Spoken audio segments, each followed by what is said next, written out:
A historic day in the United States Congress. The January 6th Select Committee just recommending that Donald Trump be prosecuted on 4 criminal charges, making the case that the violent attack on the U.S. Capitol and other events of that day would not have happened without him. The all roads lead to Donald Trump. They are very clear here in this statement. We are joined by our panel of former Trump White House insiders. Stephanie Grisham served as press secretary. Alyssa Farah Griffin was communications director.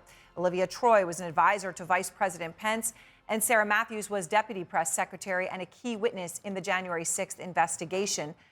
All of you have been on the inside of this, as well as sitting here talking about it. Sarah, let me start with you. Your name comes up in this document several times, but let me just give the main context. Multiple members of President Trump's White House staff were also suitably forthcoming, including Sarah Matthews, your name first. What is it like to look at this now, to see all of this in black and white?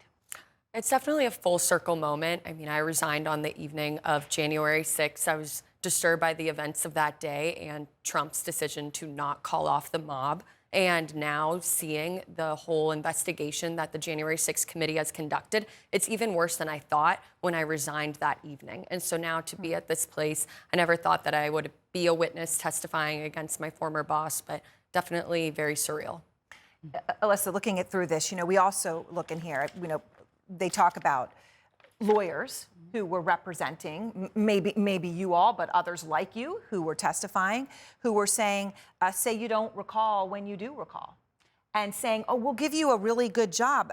In one case, they're saying one of the lawyers, for somebody who testified, the client was offered potential employment that would make her financially very comfortable. I'm going to be very curious if the Department of Justice looks into what amounts, in my opinion, to witness tampering. We heard about it from colleagues of ours who had tried to testify and felt like they were not in a position to tell the full truth. Cassidy Hutchinson was very open about that, then ended up getting different representation. Some of us were in a position where we got our own attorneys and we were able to tell the full truth.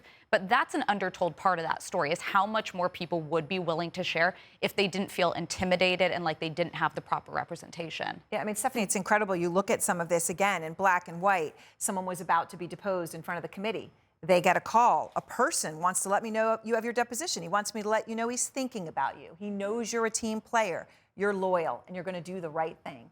Is this the pressure that you experienced or others experienced? I did personally experience it because I disappeared. I, too, resigned that day, and I completely disappeared to write my book, actually. But that is the kind of thing I think we can all agree that happened in the White House. To speak out, you don't do it. You don't do it. And it would be met with that kind of a veiled threat. It wasn't just out there, but it was veiled. And so it didn't surprise me at all. And I'm with Alyssa. I'll be interested to see, how that opens up and who got, bullied or talked to. Right. And one thing just kind of on that, I think a lot of us were expecting to see some White House staff names named today as well for criminal referrals. I actually think it was strategically wise to not name them specifically because this is going to create a scramble of people we used to work with who may have significant legal exposure to go and cooperate with the Department of Justice. And what do you make of that, right, on all of these, right? When Jamie Raskin just sat there and laid out the charges, right? Donald J. Trump and John Eastman, Donald J. Trump and John Eastman, Donald J. Trump, Donald J. Trump.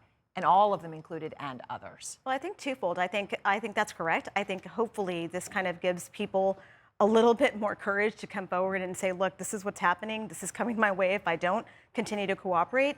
I also have to say, look, I'm thinking of Cassidy Hutchinson today, and I hope that this is vindication for her, that this is actually being referred in this way because she did stand there bravely by herself and stood there with courage and was threatened along the way. We've been there with the jobs. And honestly, I'm thinking back to the job offers that get thrown your way. That was thrown my way when I was trying to resign the day that I was trying to resign in the White House. So this is a pattern of behavior that repeats itself. And let me ask you about something else, because this pertains to Cassidy Hutchinson as well. And they say all of her testimony added up, right? That Pat Cipollone had been so crucial in verifying. But they also say not all witnesses were entirely frank or forthcoming. They highlight others that you all worked with. Kayleigh McEnany, we all know her, of course, and Ivanka Trump herself. And Olivia, that story pertains to the vice president. That someone who worked for her laid out how the president had called the vice president a vulgar word beginning with a P. And Ivanka Trump said she had no recollection of that. The committee making it clear they don't think that adds up. Yeah, well, I think that's interesting because all of these people are still kind of working in the inner circle together. I mean, half of them are on the America First policy roster. Half of them are, doing speeches together. And I think that tells you where that circle is. But the facts are the facts. And what happened and what went down, I think, is historic. I think it's being put on the record. And I think it's going to be important, especially as we go into future election cycles and we look at 2024. Sarah, I want to ask you about something else that stood out to me that I had not recalled, and that was Bill Stepien telling a story about how he was telling the truth because he cared about his professional reputation to then President Trump. You lost. And that Trump knew that he lost. Yes. And he said then Rudy Giuliani kept coming by and trying to break in basically to Bill Stepien's office to the extent that Bill Stepien tells his assistant to lock his door and won't allow Rudy Giuliani in. That really stood out to me. Was that something that you were aware of, or? No, I wasn't aware of that at the time. I knew there were folks on the campaign side, like Bill Stepien and other lawyers, who were telling Trump what he didn't want to hear, which was that there was no evidence to overturn the election, that he had lost. And so then, people like Rudy Giuliani were able to get in the ear of the president, feed him these lies and conspiracy theories. And then what's sad is the president repeated these things, and that is what sent the mob to the Capitol, because those folks who stormed the Capitol believe these lies. They did. And I mean, Alyssa, there is just something about this. Stepien says, Mayor Giuliani tried to, get in my office and ordered her, speaking of his assistant, to unlock the door. And she didn't do that. She's smart about that. I mean, I can just see that moment. Listen, it makes for a good moment. Bill Stepien's no hero. I'm just going to say I worked with Bill. He's a very talented operative. But you know what? He then went on to work for election deniers, even though, yes, he spoke truth to power to say you lost, but then he worked to try to get people elected who denied the election. So there is some people who are kind of trying to, I think, reframe their narrative in the way that they talk to the committee. But look, one fact is universally true, and I think we all witnessed it. Everyone in the White House that day, perhaps with the exception of the former president, knew what happened that day was wrong, was terrible, was historically un-American and unpatriotic. Many of them chose not to say that and not to use their voices in the months and years that followed after.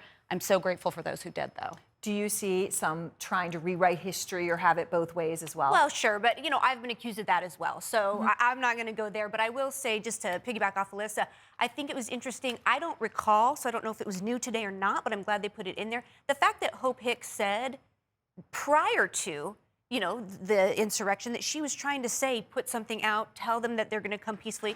So the fact that people were trying to do that even beforehand, that really hit home with me. And I hope that for people who are watching today, because there were a lot of hearings, there was a lot of information. So I think it's important that people understand that he was being told well before and then did all of the horrible things. Right. And as Or they make non-things. clear, and they have in their hearings, and Correct. they make clear, he was told, and he acknowledged, and he knew. Yes. All right, thank you all so very much.